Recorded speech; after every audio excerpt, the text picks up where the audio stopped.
नव होगा तो वास्तव मित्रों स्वागत है आप सभी लोगों का अपने YouTube चैनल जय हो जौनपुर पर।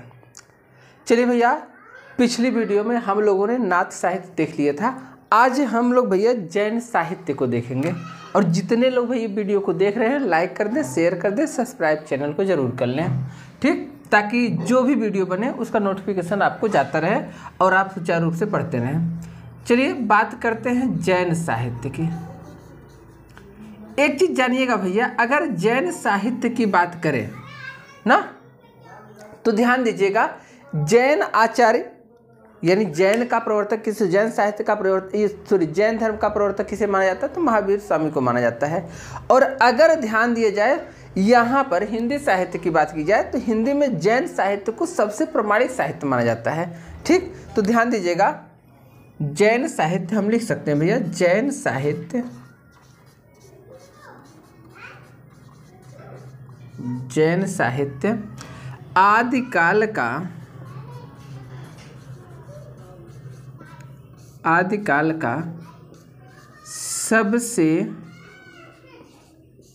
सबसे प्रामाणिक, आदिकाल का सबसे प्रामाणिक साहित्य है। जैन साहित्य आदिकाल का सबसे प्रामाणिक साहित्य है। अगर आपसे पूछेगा भैया आदिकाल का सबसे प्रामाणिक साहित्य किस साहित्य को माना जाता है तो आप सीधा बताएंगे भाई जैन साहित्य को आदिकाल का सबसे प्रामाणिक साहित्य माना जाता है। अच्छा, अब दूसरी बात आती है भैया कि जैन धर्म के प्रवर्तक कौन थे। तो मैंने आपको बता ही दिया कि जैन धर्म के प्रवर्तक महावीर स्वामी हैं, लेकिन लिखित रूप से भी हम लोग देख लेते हैं कि जैन धर्म के प्रवर्तक, जैन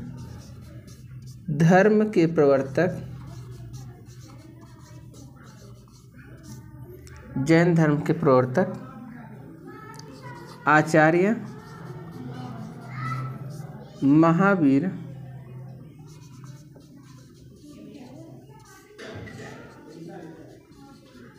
स्वामी हैं, ठीक। जैन धर्म आचार्य शब्द नहीं लगेगा, जैन धर्म के प्रवर्तक महावीर स्वामी हैं। अगर आपसे पूछेगा भाई जैन धर्म के प्रवर्तक कौन है तो ध्यान दीजिएगा, जैन धर्म के प्रवर्तक आचार्य महावीर स्वामी हैं। अच्छा, आगे की बात करें भैया तो जैन आचार्यों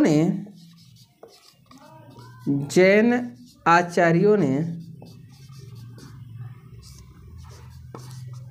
अपभ्रंश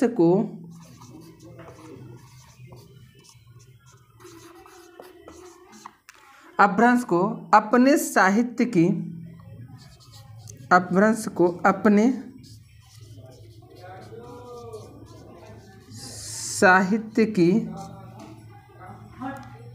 भाषा के रूप में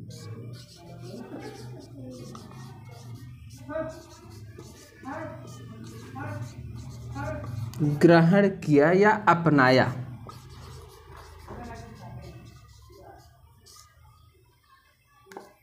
ठीक हो गया। अगर आपसे पूछेगा भैया जैन साहित्य के कवियों ने किस भाषा को ग्रहण किया या किस भाषा को अपनाया तो इन लोगों ने क्या किया था भैया कि जैन साहित्य अपभ्रंश की भाषा को अपने साहित्य के रूप में स्वीकार किया, यानी जो साहित्य लिखते थे वह अपभ्रंश भाषा में लिखते थे, ठीक। अच्छा, एक चीज और अगर आपसे पूछेगा तो ध्यान दीजिएगा, जो ये जैन साहित्य लिखा गया ना, इस सीधा आप एक चीज जानिएगा कि जैन साहित्य पूर्णतः या मूलतः आप कह सकते हैं कि धर्म प्रचार के लिए ही था। तो हम यहाँ लिख सकते हैं जैन साहित्य की रचना, जैन साहित्य की रचना मूलतः धर्म प्रचार के लिए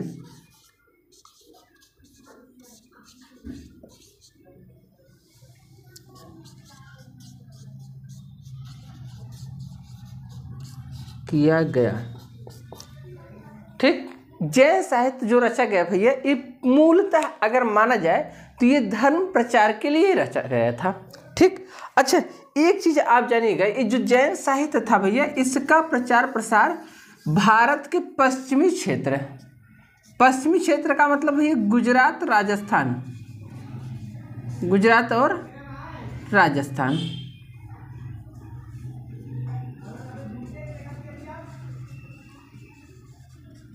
जगह नहीं बची है इसलिए मैं पॉइंट बना के नहीं लिख पाया। तो आप ध्यान दीजिएगा, अगर इसके प्रचार प्रसार की बात की जाए तो सबसे ज़्यादा प्रचार प्रसार इसका पश्चिमी क्षेत्र में हुआ। और पश्चिमी क्षेत्र में कहाँ हुआ भैया? तो ध्यान दीजिएगा गुजरात व राजस्थान में इसका सबसे ज़्यादा प्रचार प्रसार हुआ था। ठीक, अच्छा एक चीज़ ध्यान दीजिएगा भैया, अगर पूछेगा इस साहित्य में सबसे ज़्यादा क्या लिखे गए, तो ध्यान दीजिएगा इस साहित्य में सबसे ज़्यादा चरित्र काव्य लिखे गए।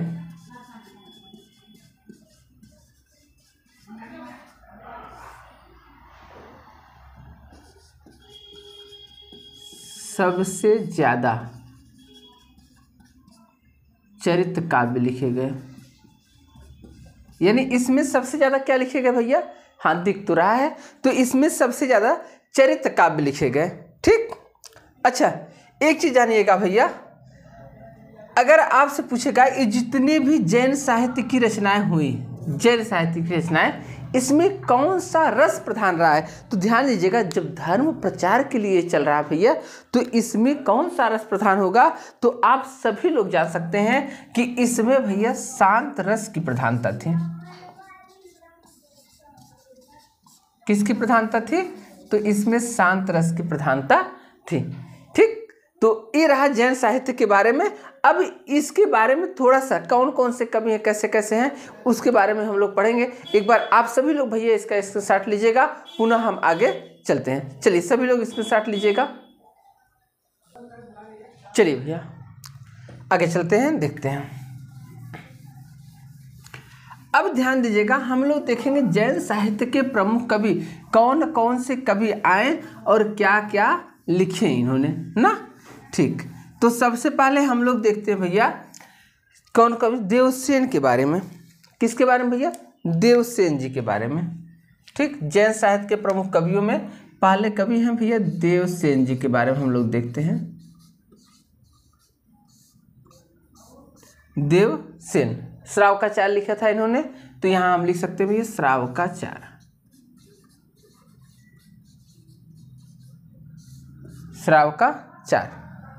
ठीक, अब अगर देवसेन जी की बात की जाए तो ये प्रसिद्ध कवि भी थे भैया। क्या थे? प्रसिद्ध कवि भी थे और आचार्य भी थे, जो धर्म का प्रचार प्रसार करता था, धर्म को बढ़ावा देता था, जैन धर्म के बारे में जो सबको बताता था ना, और उपदेश देता था ना, जो उस धर्म के बारे में प्रामाणिकता देता था, उन सबको हम आचार्य की संज्ञा देते थे। तो एक कवि भी थे, आचार्य भी थे, तथा उच्च कोटि के चिंतक भी थे। ध्यान दीजिएगा, उच्च कोटि के चिंतक, उच्च कोटि के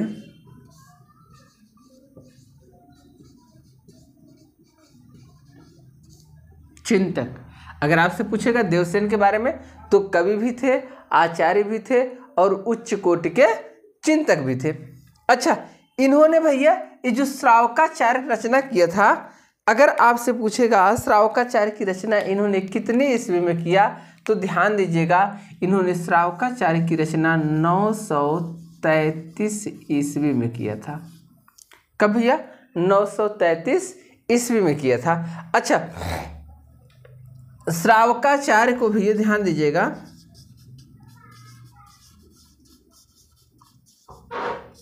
श्रावकाचार्य को जैन परंपरा का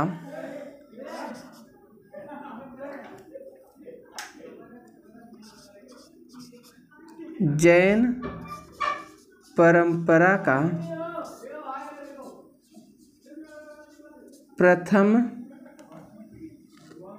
रचना माना जाता है।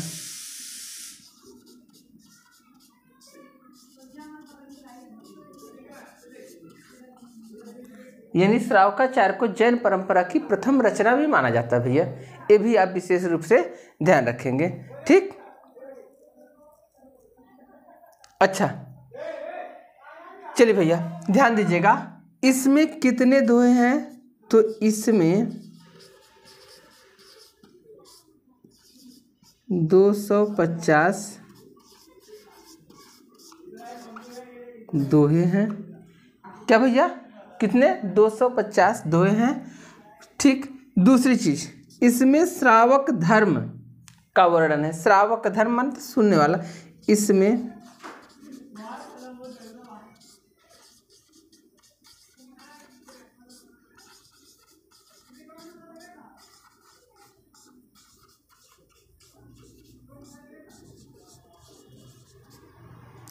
इसमें श्रावक धर्म का वर्णन है। अगर आपसे पूछेगा भैया किसका वर्णन है, तो ध्यान दीजिएगा, इसमें श्रावक धर्म का वर्णन है।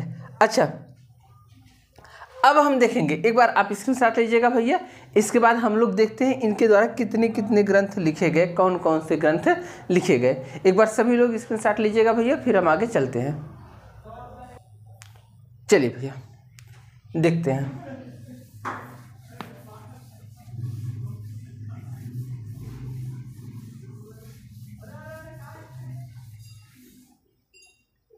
चलिए अब देखते हैं पहली रचना भैया, इनकी प्रमुख रचना।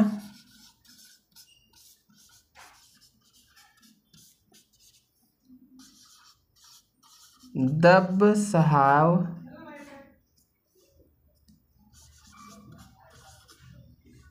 पयास।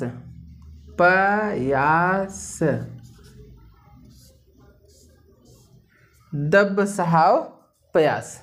ठीक, जिसे आप भैया द्रव्य स्वभाव प्रकाश भी आप कहते हैं। क्या कहते हैं? द्रव्य स्वभाव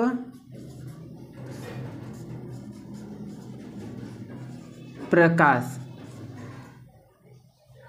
द्रव्य स्वभाव प्रकाश। ठीक। दूसरा है भैया लघुनय चक्र।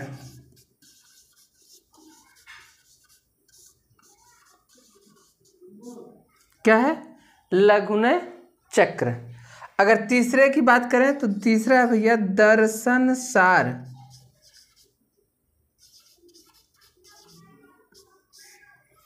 दर्शन सार। अगर चौथे की बात करें भैया तो चौथा है सो मैं कहियो सार।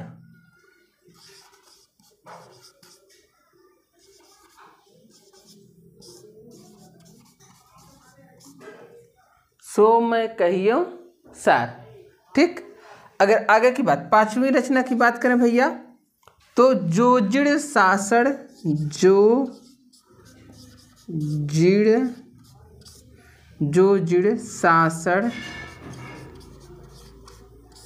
जोजिड़ सासड़ भाषियों।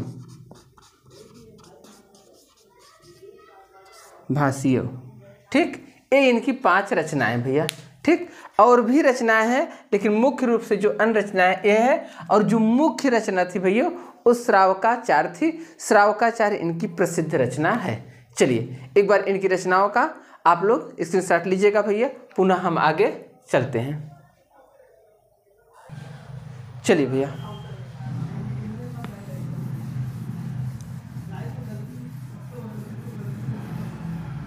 चलिए अब देखिए हम लोग अगले कवि के रूप में देखते हैं भैया शालिभद्र सूरि को। शालिभद्र सूरि।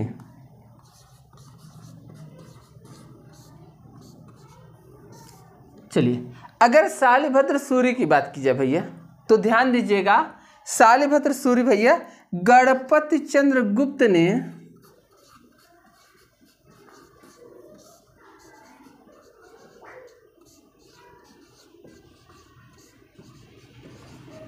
गणपति चंद्रगुप्त ने इन्हें हिंदी का प्रथम कवि माना है। गणपति चंद्रगुप्त ने इन्हें हिंदी का प्रथम कवि माना है।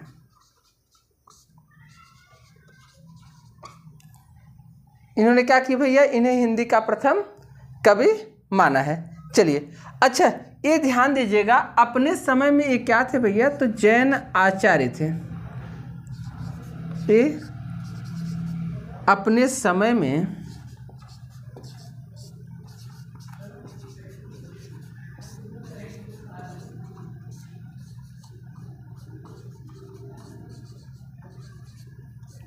प्रसिद्ध जैन आचार्य थे। ये अपने समय में प्रसिद्ध जैन आचार्य थे भैया। ठीक।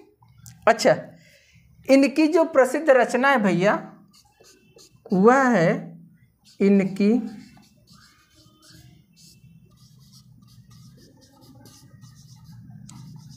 प्रसिद्ध रचना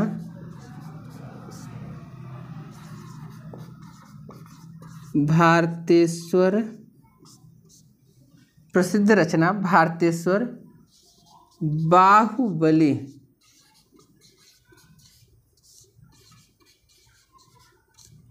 भारतेश्वर बाहुबली रास है।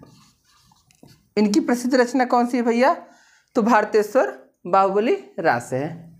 अच्छा, अगर आपसे पूछेगा भैया कि यह रचना लिखी कब गई, तो ध्यान दीजिएगा, यह रचना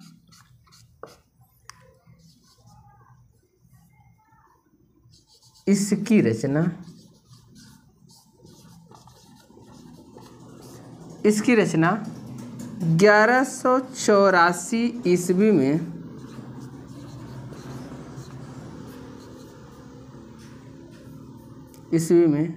की गई।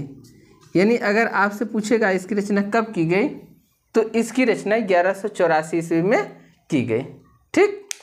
अब एक चीज़ ध्यान दीजिएगा, आपके शालिभद्र सूरी जी भैया क्या है? गणपति चंद्र गुप्त जी ने इन्हें क्या माना था? हिंदी का प्रथम कवि माना है। अगर आपसे पूछता है कि हिंदी का प्रथम कवि किसे माना गया भैया, तो हिंदी का प्रथम कवि शालिभद्र सूरी जी को माना गया। किसके द्वारा माना गया?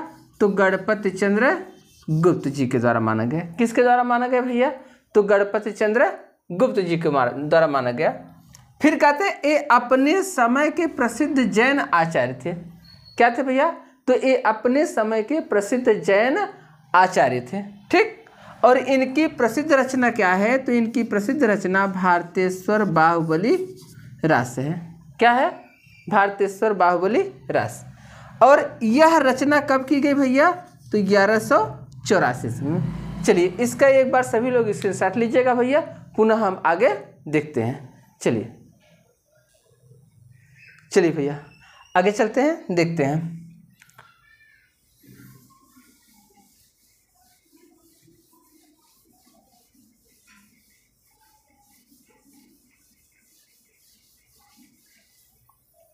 चलिए, अब ध्यान दीजिएगा, अगर आपसे पूछता भैया कि इस ग्रंथ में कितने छंद हैं, ठीक, तो ध्यान दीजिएगा, इसमें 205 छंद हैं।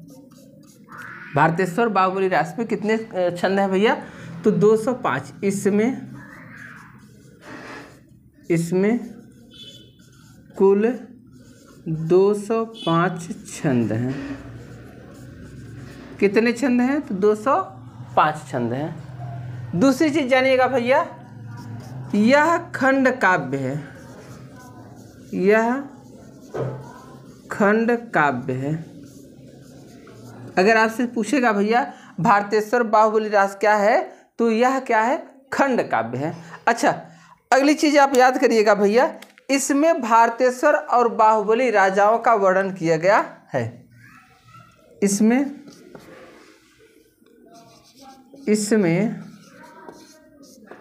भारतेश्वर और बाहुबली राजाओं का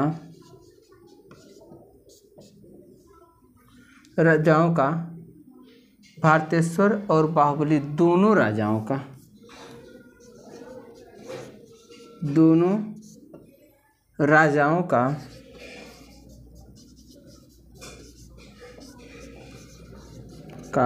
वर्णन किया गया है।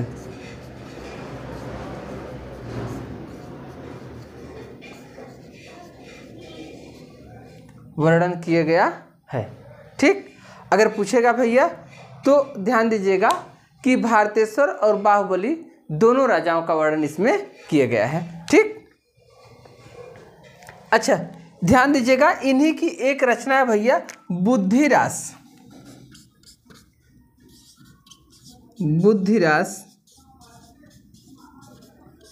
बुद्धिरास इनकी दूसरी रचना है। किसकी भैया? भारतीय शालिभद्र सूर्य जी की। ठीक, बुद्धिरास इनकी दूसरी रचना है।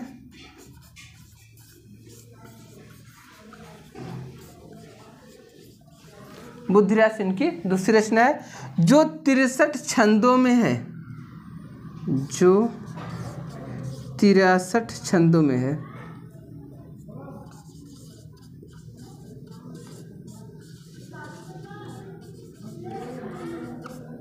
ठीक, चलिए भैया, ये आपके शालिभद्र सूर्य जी थे।